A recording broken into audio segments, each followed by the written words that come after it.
I'm George Bucur, Managing Director and Co-Head of MarshBerry Specialty Practice. Serving specialty insurance intermediaries such as MGAs, MGUs, program managers, cover holders, and wholesale brokers, we're here to talk about a trend that has emerged over the last several years.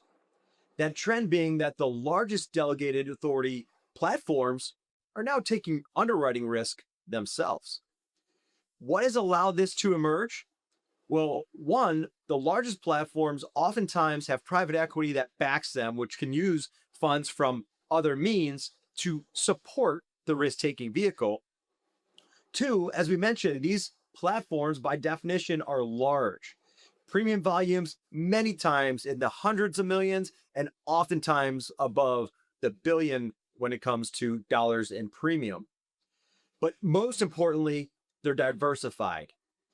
They have 20, 30 programs that they have long historical track records on the underwriting performance, and they have good insights in terms of how they can generate returns for their carriers through actuarial analysis and other. By taking a sliver of risk, whether through a sidecar or a captive arrangement, those largest platforms can retain some of that underwriting cash flow.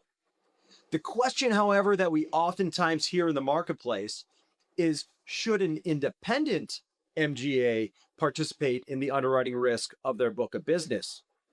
And at least from a valuation perspective, our answer is to say no. Try to avoid it if you can. We understand there are many reasons why an independent might want to participate in the underwriting risk. But the question comes down to, when the time is right for that MGA to transact, should they be taking underwriting risk? Because based off of a broad spectrum of transactions that MarshBerry has completed, the general response from the buyer community is they do not value the underwriting risk of independent MGAs. Oftentimes, that aspect of the business is carved out of potential transactions.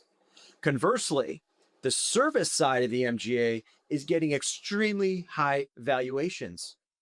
That's because of the recurring nature of the business and many of the things that we've talked about historically.